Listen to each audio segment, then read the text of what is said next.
তো আহ্বান থাকবে বাংলাদেশ জাতীয়বাদী দলের প্রতি যে আমার বোন সানজিদা ইসলাম তুলি যে পরিমাণ সোচ্চার ফ্যাসিবাদের বিচারের ব্যাপারে, যে পরিমাণ আপোষহীন মানবতা বিরোধী বিচারে তাদের শাস্তির ব্যাপারে সানজিদা ইসলাম তুলিকে মনোনয়নের মাধ্যমে এবং তারেক রহমানের নেতৃত্বে জাতীয়তাবাদী দল এই ফ্যাসিবাদের বিচার এবং তাদের শাস্তির ব্যাপারে ঠিক ততটাই আপোষহীন থাকবে আমার প্রত্যাশা ইনশাআল্লাহ। দ্বিতীয়ত হচ্ছে আমি বিশ্বাস করি এর মাধ্যমে একটি নতুন ধারার রাজনীতি শুরু হবে।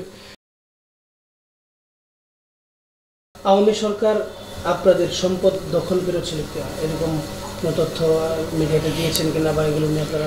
অবশ্যই অধিকাংশ আমাদের ব্যক্তিগত অনেক সম্পত্তি এবং প্রতিষ্ঠানকে তারা জবরদখল করে নেয়, বহু সম্পত্তি জাল দলিল করে বিভিন্ন জায়গায় বেচা বিক্রি করে দেয়।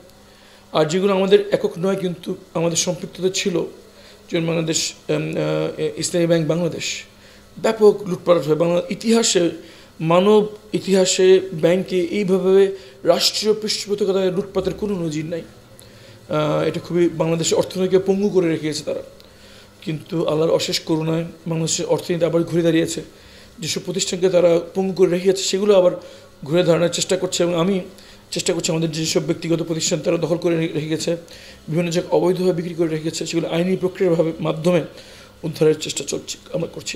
যেগুলো আপনাদের ব্যক্তিগত, এগুলো কি বর্তমান সরকারের সহায়তায় কোনোটা কি ফেরত পেয়েছেন কিনা? এখনও আমরা পাইনি, আমরা আইনি প্রক্রিয়া যেতে হচ্ছে, কারণ কয়েক হাত বদল হয়ে গিয়েছে।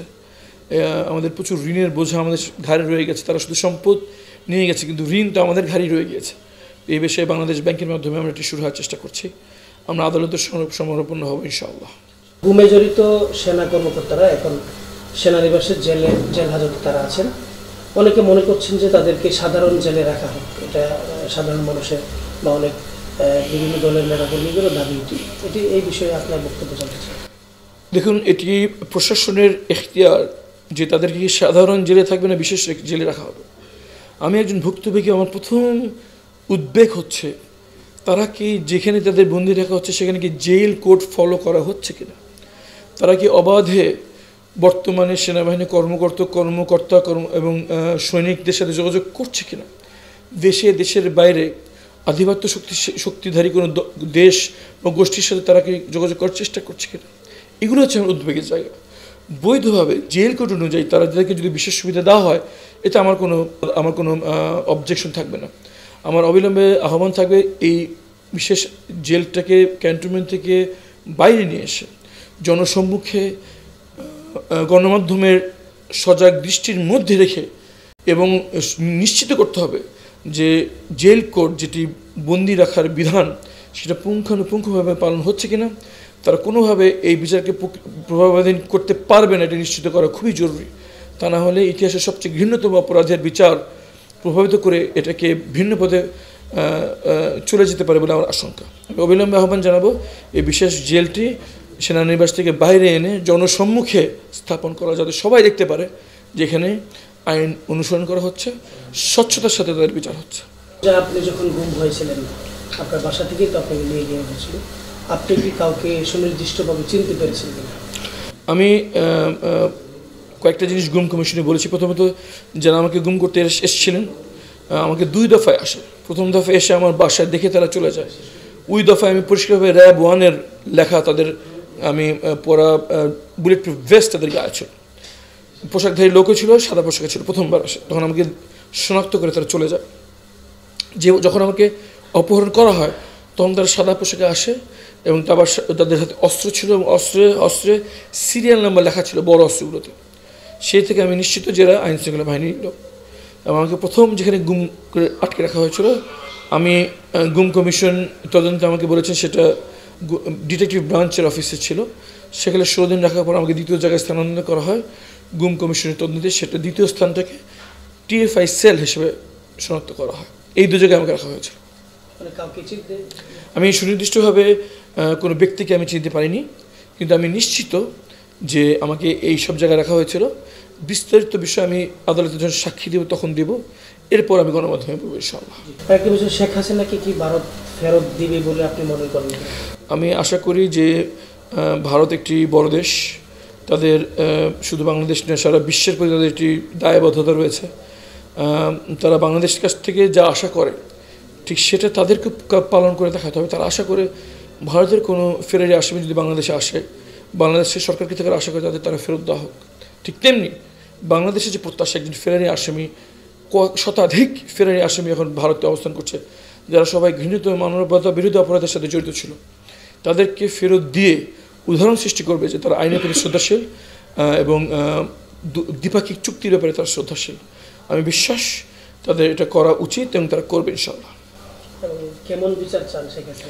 আমি চাই এটি স্বচ্ছ, জাতীয় আন্তর্জাতিকভাবে গ্রহণযোগ্য এবং এমন একটি বিচার যার মাধ্যমে নিশ্চিত হবে এ ধরনের ঘৃণিত মানবতা বিরোধী অপরাধ ভবিষ্যতে আর কোনোদিন এদেশের মাইন্ডে কোনোদিন হবে না ইনশাআল্লাহ। ডক্টর জাকির নায়েক, ভারত আবার চাচ্ছে যে তাকে যাতে ভারতে ফেরত দেওয়া হয়।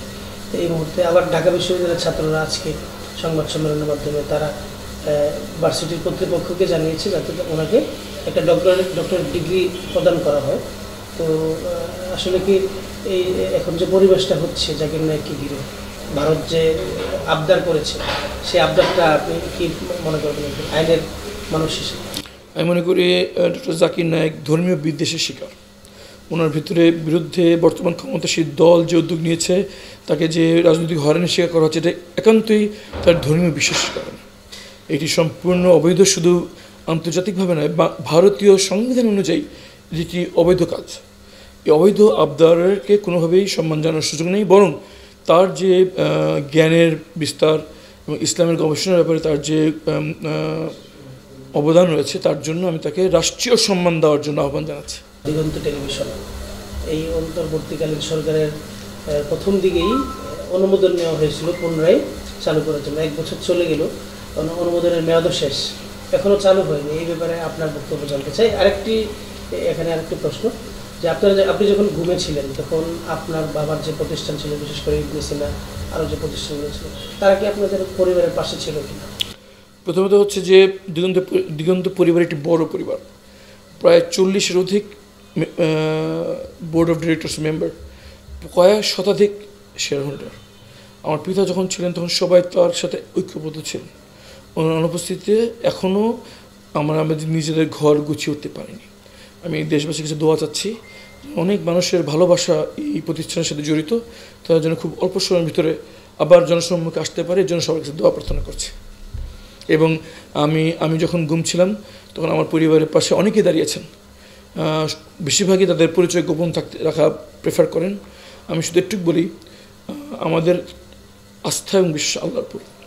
ওনার যাকে চেয়েছেন তার হাত দিয়ে ওনার করুণা আমাদের কাছে পৌঁছে দিয়েছেন। যারা আমাদের পাশে থেকেছেন সবার জন্য আমরা কৃতজ্ঞ, তাদের জন্য দোয়া করি। এবং ভবিষ্যতে আমরা আশা করবো যে আমরা যে বিপদে পড়েছি, আমাদের কোন শত্রুর জন্য এরকম ঘোর বিপদে কোনোদিন না পড়ে। আমরা জাতিগত হিসেবে আমরা যেন বিভেদ ভুলে ঐক্যবদ্ধ একটি বাংলাদেশ হিসেবে সামনে আগাতে পারি, এটাই আমার আশা এবং দোয়া। আপনার নির্বাচনী এরিয়ার আপনার নির্বাচনী প্রতিপক্ষ মায়ের ডাকের কুলিয়াপা, তো ওনার ভাই এখনো ঘুম আছেন, ব্যাপারটা কেমন হলো না? এই ব্যাপারটা নিয়ে আপনি যদি কিছু বলেন। প্রথমত আমি এটাকে ইতিবাচক দিক হিসেবে দেখি। আমি বাংলাদেশ জাতীয়বাদী দলের ভারপ্রাপ্ত চেয়ারম্যান জনাব তারেক রহমানকে ধন্যবাদ জানাই। উনি গুমের শিকার একটি ভুক্তভোগী পরিবারকে মূল্যায়ন করেছেন ঢাকার মতো একটি গুরুত্বপূর্ণ আসনে। এটি একটি নতুন এবং চমৎকার সিদ্ধান্ত। আমি বিশ্বাস করি যে এই গত ফ্যাসিস্টে আমরা যারা ভুক্তভোগী ছিলেন, যারা নির্যাতনের শিকার হয়েছেন, তারা আরও অনেকে বিএনপিতে এখন মনোনয়ন প্রত্যাশী। আমি আহ্বান জানাবো তাদের সবাইকে যেন আমার বোন সানজিদা ইসলাম তুলির মতো মূল্যায়ন করা হয়। আমার দ্বিতীয়ত আহ্বান থাকবে বাংলাদেশ জাতীয়বাদী দলের প্রতি, যে আমার বোন সানজিদা ইসলাম তুলি যে পরিমাণ সোচ্চার ফ্যাসিবাদের বিচারের ব্যাপারে, যে পরিমাণ আপোষহীন মানবতা বিরোধী বিচারে তাদের শাস্তির ব্যাপারে, সানজিদা ইসলাম তুলিকে মনোনয়নের মাধ্যমে এবং তারেক রহমানের নেতৃত্বে জাতীয়তাবাদী দল এই ফ্যাসিবাদের বিচার এবং তাদের শাস্তির ব্যাপারে ঠিক ততটাই আপোষহীন থাকবে আমার প্রত্যাশা ইনশাআল্লাহ।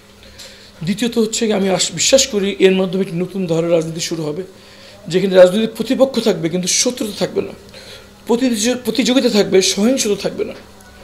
আমাদের প্রতিযোগিতা থাকবে মানুষকে সেবা করার ব্যাপারে, আমাদের প্রতিযোগিতা থাকবে কে কত সৃজনশীল উপায়ে বাংলাদেশের ভবিষ্যৎ নিয়ে পরিকল্পনা করতে পারে। আমি এটাকে ইতিবাচক হিসেবে দেখছি।